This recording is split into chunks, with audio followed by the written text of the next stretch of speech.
त्व प्रत्यय बताने के बाद आज तल प्रत्यय बताया जा रहा है।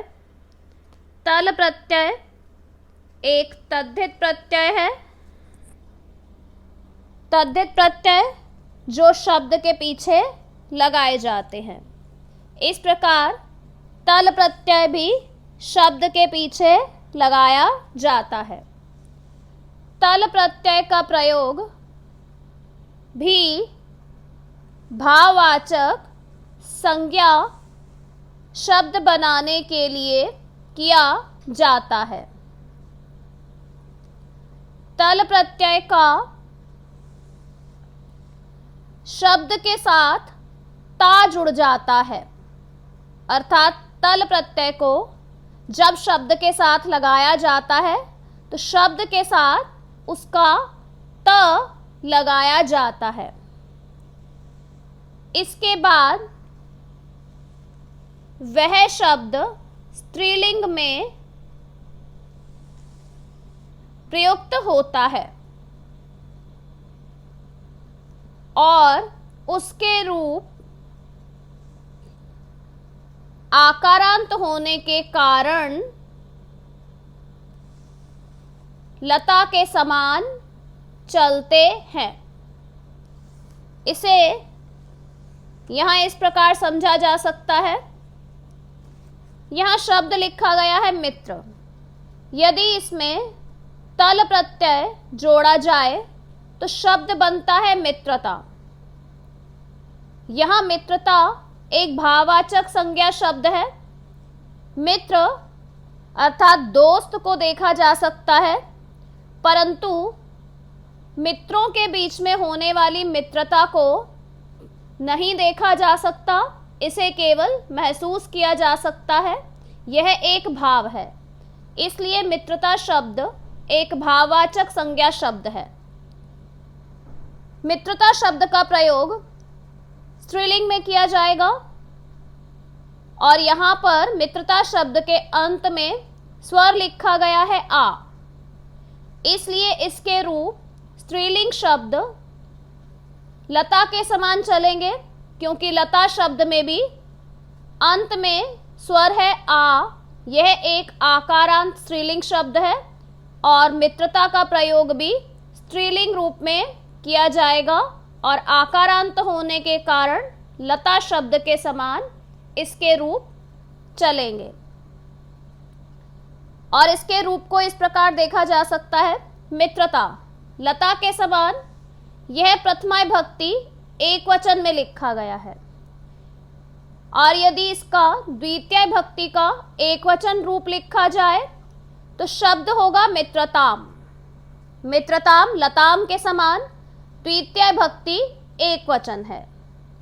और यदि इसका प्रयोग तृतीय विभक्ति में किया जाए, इसमें तृतीय विभक्ति लगाई जाए तो लतया के समान शब्द लिखा जाएगा मित्रतया, तृतीय विभक्ति एक वचन।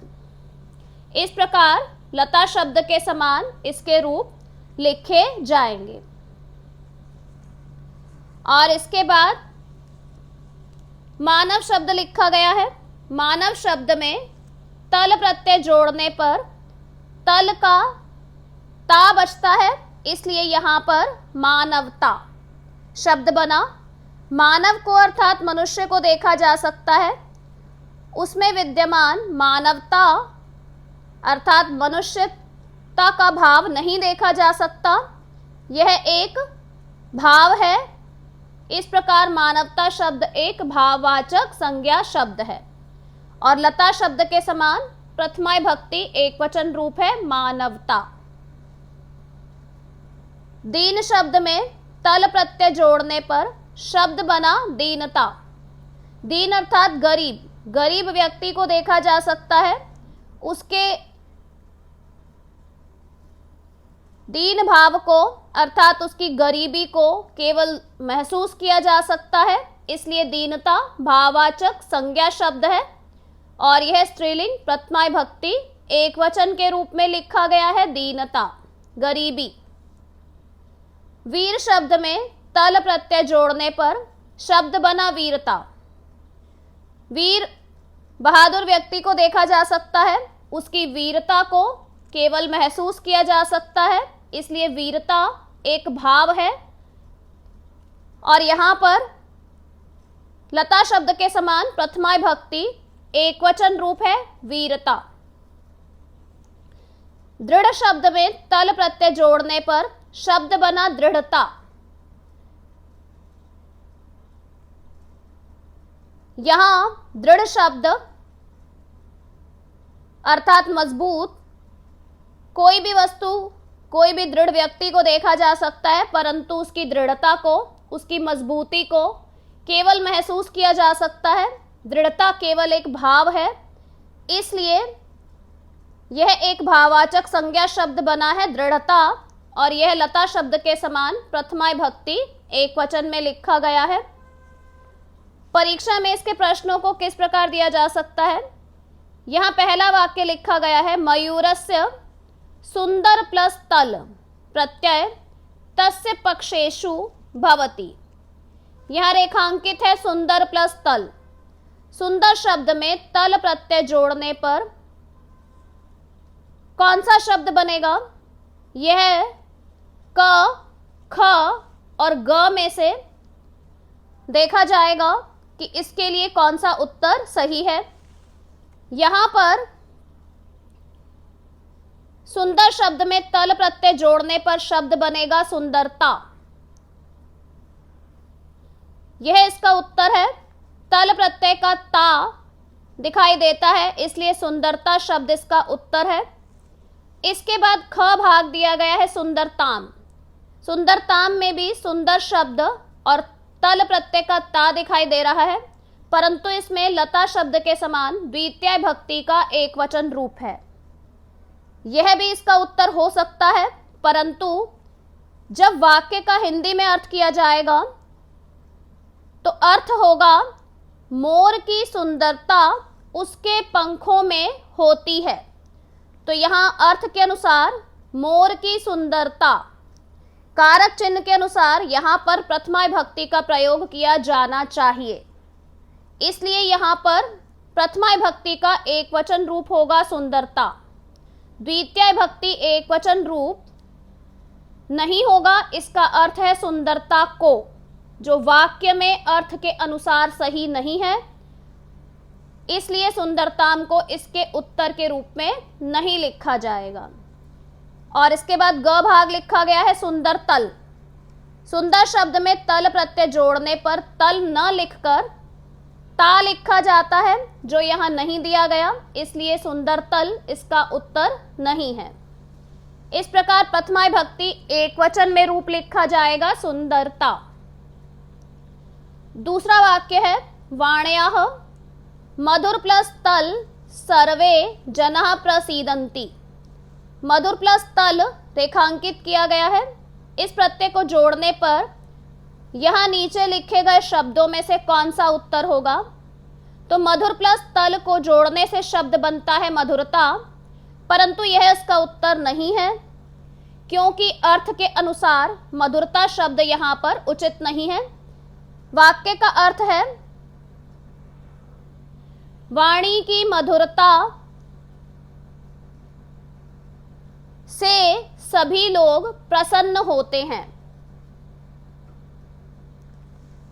वाणी की मधुरता से, तो यहां पर मधुरता से के द्वारा कारक चिन्ह के अनुसार मधुर शब्द में तल प्रत्यय जोड़ने पर तृतीय विभक्ति एकवचन का प्रयोग किया जाना चाहिए, परंतु मधुरता शब्द में प्रथमा विभक्ति एकवचन है, इसलिए यह इसका उत्तर नहीं लिखा जाएगा। ख भाग लिखा गया है मधुरताम। यहां मधुर शब्द में तल प्रत्यय जोड़ने पर मधुरता शब्द बना और लता शब्द के समान द्वितीय विभक्ति का एकवचन है, जिसका अर्थ है मधुरता को, परंतु वाक्य में अर्थ के अनुसार तृतीय विभक्ति का एकवचन लिखा जाना चाहिए, वाणी की मधुरता से। लेकिन ख भाग में द्वितीय विभक्ति का एकवचन है, इसलिए इसे उत्तर के रूप में नहीं लिखा जाएगा। इसके बाद ग भाग लिखा गया है मधुरतया। यहाँ मधुर में तल प्रत्यय जोड़ने पर शब्द बनता है मधुरता, और मधुरता शब्द का लता के समान तृतीय भक्ति का एक वचन रूप होगा मधुरतया, मधुरता से। ग भाग इसका उत्तर है, क्योंकि वाक्य में अर्थ के अनुसार यह सही है। वाण्यः, वाणी की मधुरतया, मधुरता से सर्वे जनः प्रसीदन्ति, सभी लोग प्रसन्न होते हैं। तो यहाँ अर्थ के अनुसार मधुरतया तृतीय भक्ति का एक वचन, यह उत्तर सही है। तीसरा वाक्य है आवयोः मित्रताम सर्वे जानन्ति, हम दोनों की मित्रता को सभी जानते हैं। यह मित्रताम, इसके लिए कौन सा उत्तर लिखा जाएगा? क भाग है मित्र प्लस ताम, यह गलत है क्योंकि यहाँ पर मूल प्रत्यय नहीं लिखा गया है, तल प्रत्यय नहीं बताया गया है, इसलिए यह सही नहीं है। ख भाग है मित्र प्लस तल, यहाँ पर ता, मित्र के साथ ता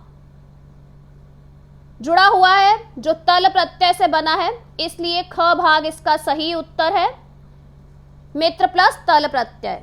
और ग भाग है मित्र प्लस ता, यहाँ मूल प्रत्यय को नहीं बताया गया है, इसलिए ग भाग भी इसका उत्तर नहीं है। इस प्रकार मित्रताम शब्द के लिए सही उत्तर लिखा जाएगा मित्र शब्द और तल प्रत्यय।